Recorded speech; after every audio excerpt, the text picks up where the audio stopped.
debe? Que si la segunda sala constitucional dice que básicamente la prisión efectiva que recayó inmediatamente tras el adelanto de fallo de Ollantumala es errónea, no estaba debidamente motivada, aún a pesar de ello, Ollantumala permanezca en prisión. ¿A qué se debe?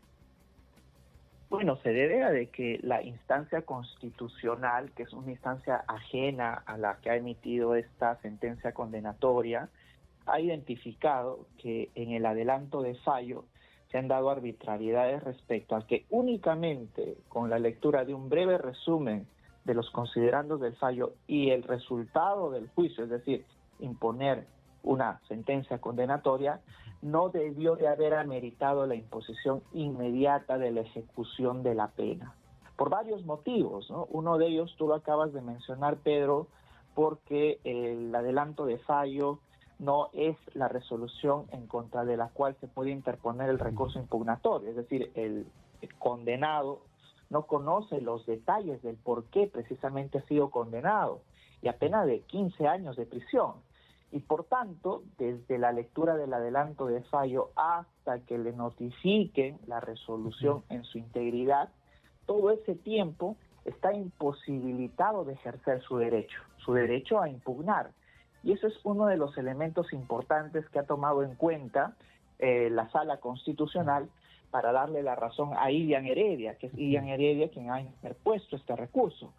Pero al haberse identificado ya la vulneración de los derechos fundamentales de Ilian Heredia, pues es evidente de que los efectos también tienen que hacerse extensivos, solamente de que se amerita una resolución especial distinta. Extensivos me refiero a Ollantumala, a Nadine Heredia y a todos aquellos quienes no han tenido la oportunidad de poder impugnar esta resolución a tiempo. Entonces, ¿aún queda pendiente la impugnación de la resolución para que sea excarcelado el expresidente? Bueno, en el trámite ordinario él ha sido ya condenado, ¿no? Pero luego se le leyó en su integridad el fallo, ahí el tribunal justificó el por qué se ha meditado imponer de manera inmediata la ejecución de esta pena. Sin embargo, recordemos de que la sentencia se ha emitido recién en una primera instancia, ellos ya han apelado y esto va a ser dilucidado en una segunda instancia al tema de fondo, es decir, a la condena por el delito de lavado de activos y otros. Pero este recurso constitucional es simbólico, Pedro, en atención a que ya el tribunal ha leído en su integridad el fallo, digamos, es un mensaje para aquellos jueces quienes en el adelanto de fallo cumplen con imponer de manera inmediata la ejecución de la pena, pero esa sentencia constitucional, Pedro, no tiene efectos prácticos ya en el caso Ollantumala. Ya, pero siento un precedente. Pero ese precedente solamente se sienta como un antecedente para otras situaciones similares que quieran tomar otros magistrados, o va a pasar algo con los magistrados que mandaron a prisión efectiva inmediatamente luego de leerse el adelanto del fallo sobre el expresidente. Bueno, del ámbito constitucional resulta un precedente importante, un mensaje para todos aquellos jueces que con el adelanto de fallo traten de imponer la ejecución inmediata de la sentencia. Pero ya respecto a los jueces, es decir, a la actuación, incluso entre líneas se deja interpretar, Pedro, de que ha sido una actuación arbitraria. Los afectados, léase Ilian Heredia, Ollantumala, Nadine Heredia, todos los condenados, pueden también activar un canal administrativo ante la Junta o ante el órgano de control en contra de los jueces. Pero eso sería más que nada una sanción administrativa, pero ya no tendría ningún efecto ni sobre el caso y es poco probable de que eso amerite que destituyan o suspendan a los jueces quienes leyeron el adelanto de fallo. Claro, y es importante precisar esto, justamente lo que terminó siendo el alcance de la segunda sala constitucional, porque cuando se leyó uno se pensó inmediatamente que van a liberar a Ollantumala. Y esto, por ejemplo, ¿le favorece a Nadine Heredia esta decisión que ha tomado la segunda sala constitucional? Bueno, ese es un punto importante, Pedro, porque recordemos de que Nadine Heredia alegó arbitrariedades en el trámite del juicio, pero ella principalmente alegó una arbitrariedad respecto a la sentencia en sí, es decir, del por qué en este caso, utilizando pruebas prohibidas de Brasil que habían sido de alguna manera anuladas en ese país, pudieron validarse en el nuestro y a raíz de ello emitirse una sentencia condenatoria. Pero también ha jugado un rol importante, y esto generado por los propios jueces, que una alegación de arbitrariedad y ensañamiento de los jueces se dé precisamente con la imposición de la ejecución inmediata de la pena. Yo creo que eso no aportó a favor de los jueces ni tampoco del Estado peruano, porque finalmente el asilo que le otorga Brasil a Nadine Heredia enfoca el global. De hecho, ni bien se le otorgó este asilo, muchos funcionarios brasileños y sobre todo su abogado y el ministro de Relaciones, quien fue citado al Congreso brasileño, señalaron de que era un procedimiento irregular a través del cual se le había impuesto la sentencia condenatoria a Nadine Heredia. Y es evidente que el adelanto de fallo también ha jugado un rol, digamos, la cereza del pastel de los argumentos que ha utilizado Nadine Heredia para que se le pueda otorgar este asilo. Pero, doctor Carrión, ahora usted menciona el caso de las pruebas inválidas que se aleguen en los procesos contra Ollantumala, Nadine Heredia, y bueno, y esto por alcance, por extensión a otros expresidentes o personas vinculadas al tema político, en el caso Lavallato, desde Brasil. Y se conoció la semana pasada que precisamente el Ministerio Público Federal de Brasil suspendió los acuerdos de cooperación jurídica con el Perú en el caso Lavallato, determinando que las pruebas que están utilizando en esas investigaciones no son correctas, son inválidas. Y el caso Ollantumala, Nadine Heredia, podría verse afectado en la sentencia, podría declararse nulidad. Lo mismo que está pasando en el caso Pedro Pablo Kuczynski bajo investigación también. Lo mismo que pasa, por ejemplo, en el tema de cócteles con Keiko Fujimori y otras investigaciones más que siguen vigentes en torno, por ejemplo, al expresidente Alan García. También que vinculan el tema de Susana Villarán. O sea, personajes políticos que han estado completamente embarrados en el tema de coimas, sobornos de Lavallato. El hecho que en Brasil se haya suspendido la cooperación jurídica, determinando que aquí en el Perú se estaban utilizando de mala forma las pruebas, ¿podría generar la caída en cadena de estos casos? Mira, Pedro, el día de ayer justamente se conoció a través de un medio de comunicación esta comunicación precisamente de la Oficina de Cooperación brasileña hacia nuestro país, de los motivos por los cuales se suspendía esta cooperación internacional. Y dentro de los motivos se señala precisamente el incumplimiento de nuestro país del uso de las pruebas generadas en Brasil. Y eso es importante, ¿no? Porque lo que están diciendo los brasileños es, aquí han habido pruebas que no debiste usarla en ninguno de los casos que ahora se siguen adelante en Perú.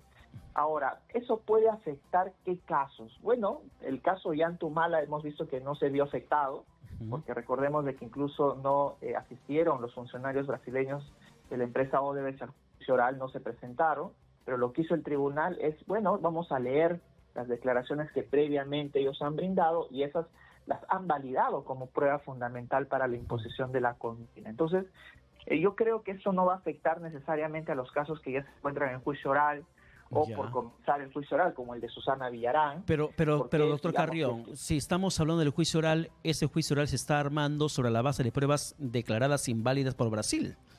Claro que sí. Ahora, el tema es el siguiente, Pedro. Decía que no necesariamente van a afectar en atención a los precedentes que los jueces están utilizando o el criterio que están utilizando para valorar estas pruebas. Oye, el caso de Ollanta es un indicativo. Y es más, este mismo colegiado es el colegiado que va a ver el caso de Susana Villarán. Entonces, vemos de que ese precedente de sí usar las pruebas a pesar de que se han generado de manera arbitraria en Brasil, van a ser valoradas en el mismo sentido. Lo que no significa, Pedro, y ahí contesto tu pregunta, de que así condenen en una primera o segunda instancia, pueda, por ejemplo, el Tribunal Supremo, a través de una casación, imponer correctivos o incluso anular los juicios. O incluso, si es que ya la Suprema da la venia de que han sido bien condenados, recuerda que todavía existe la justicia constitucional y puede finalmente el Tribunal Constitucional, entiendo que después de algunos años, analizar si es que realmente los casos vinculados a Lavallato y las eventuales condenas son arbitrarias en atención a la utilización de pruebas prohibidas, que lo está señalando el propio gobierno brasileño, la judicatura brasileña. Entonces, todavía queda mucho trecho en adelante, Pedro, pero yo creo que en efecto las sentencias, las resoluciones que se han emitido en Brasil, anulando condenas, anulando procedimientos, de todas maneras van a tener un efecto en el inmediato o en el mediano plazo en nuestro país. Y respecto al tema del expresidente Martín Vizcarra también, se ha conocido, por ejemplo, que ya cerca de que el Poder Judicial emita su fallo por el caso Lomas de Hilo y Hospital de Moquegua, Su abogado Erwin Sicha ha descartado que el expresidente vaya a fugarse del país porque se está conociendo de la posible fuga de Martín Vizcarra a Bolivia, que estaba intentando llegar hacia Bolivia. En ese contexto, ¿qué acciones podría tomar el Poder Judicial? Tratándose de una información de la presunta fuga, ¿podría valorarse esto como un intento de obstaculizar una inconducta procesal que inmediatamente disponga también un cumplimiento efectivo de una posible condena sobre Martín Vizcarra? Esa podría ser la principal consecuencia en este caso, Pedro. Es decir, lo mismo que se hizo con el caso Yantumala, pero en este caso el tribunal tendría los suficientes elementos para decir de que con el adelanto de fallo ya de alguna manera debería de impedirse la fuga de Martín Vizcarra y por tanto imponer la prisión efectiva y la ejecución inmediata. Sin embargo, ahí ya nos chocamos con esta última resolución emitida en instancia constitucional. Pero hay un punto importante también, Pedro. Los jueces no siempre tienen que recurrir en primer lugar al adelanto de fallo. Los jueces pueden, en la citación después de culminado el juicio, leer el fallo en su integridad. Y así se evitarían absolutos problemas porque ya el condenado podría conocer a detalle cuáles son los argumentos por los cuales en efecto va a ir a prisión, activar su posibilidad, su facultad impugnativa y simplemente ya no se transgredirían los derechos, en este caso de Martín Vizcarra. Y esa es una solución que los jueces también deben de repensar, porque el adelanto de fallo ya va a ser alegado como una imposición arbitraria de una sanción, pero en lugar del adelanto de fallo yo creo que lo más razonable sería que más bien aceleren la elaboración y estructuración de la sentencia integral, Pedro. Y con ello, incluso en el caso de Martín Vizcarra, podrían ordenar en base al peligro de fuga o de obstrucción que puedan identificar, ordenar en este caso también la ejecución inmediata. Pero ¿cuál es el sentido de una lectura de adelanto de fallo y no leer la sentencia completa? Si lo que vas a hacer es emitir una información en el adelanto del fallo que vas a condenar a esa persona, ¿no le estás alentando a que se fuga, que se esconda? Mira, Pedro, el adelanto de fallo tiene una naturaleza temporal, porque ni bien culmina la última sesión del juicio, pues los jueces tienen 8 días para poder pronunciarse. Y en 8 días no puede necesariamente estructurarse un fallo en su integridad cuando han pasado muchos meses o incluso en ocasiones años, como en el caso de Ollanta, para poder llegar a la culminación del juicio. Es por eso que los jueces, ante la premura del tiempo y para que no se quiebre el juicio, porque tiene que haber un pronunciamiento, cumplen con leer simplemente un adelanto de fallo. Pero por ese tiempo no les es posible ya leer o estructurar el fallo en su integridad. Esa es la única explicación, Pedro, la explicación del tiempo. Y porque ellos no tienen, digamos, mucho espacio temporal para poder estructurar el fallo en su integridad. Es por eso que recurren al adelanto de fallo y las consecuencias que ya hemos visto, ¿no? Bueno, y en el caso particular de Martín Vizcarra, ¿usted cree que hay suficientes elementos para que él sea condenado? Bueno, es un caso, diría yo, probatoriamente hablando, Pedro, redondo, porque no solamente existen colaboradores eficaces, testigos, porque siempre se dijo de que solamente eran versiones, ¿verdad?, que manejaban acerca del cobro de coimas, sino que en este caso existe la trazabilidad de los dineros. Y los testigos, quienes precisamente han manejado los dineros en las diversas etapas de la entrega a Martín Vizcarra. Entonces, eso es importante. Yo creo que eso es probatoriamente hablando mucho más justificable para la emisión de una sentencia condenatoria que la mera versión de los colaboradores o de testigos. Pero en el caso de Martín Vizcarra, incluso la persona que entregó el dinero dice, sí, yo le entregué. La secretaria dice, sí, yo le llevé. El chofer dice, sí, yo también llevé. O sea, hay varias personas en el proceso Martín Vizcarra que terminan diciendo que la coima llegó donde Martín Vizcarra. Claro. Y es Martín Vizcarra el que dice, a mí nunca me dieron nada, es mentira. Claro. No solamente la versión de los testigos que han manejado los dineros, Pedro, sino la trazabilidad. Es decir, cuándo extrajeron dinero de la empresa, el administrador para qué lo solicitó, por qué derivó dineros en efectivo, una parte u otra parte. Me refiero a esa trazabilidad del dinero que ampara justo lo que tú acabas de mencionar, la versión ya de los propios testigos que tuvieron en sus manos los dineros. Ese es un punto importante porque se suele imputar a la Fiscalía el hecho de que únicamente arme un caso con testigos o colaboradores. pero yo creo que en el caso de Martín Vizcarra sí existe una particularidad y es la propia trazabilidad de los empleos de los dineros. Claro, en buen cristiano. Además, Bueno, en buen cristiano, además, doctor Carrión, además de que alguien dice, mire, yo le di la plata, ok, le dice la fiscalía, demuéstrame que tú diste la plata. Perfecto, aquí está el documento de retiro del fondo. Tal fecha, le entrega a tal persona, o sea, le presenta la ruta de ese dinero hasta que llegue a la mano de Martín Vizcarra. Con pruebas de por medio, va la confesión de parte. Bueno, y eso precisamente sería el elemento por el cual aquí yo creo el tribunal va a imponer una sentencia condenatoria, Pedro, ¿no?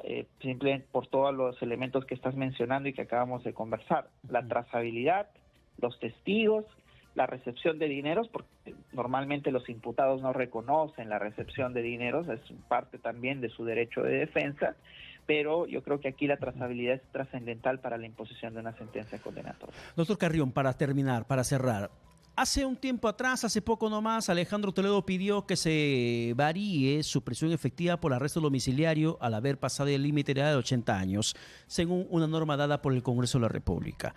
Vladimiro Montesinos cumplió 80 años. ¿Él podría solicitar arresto domiciliario?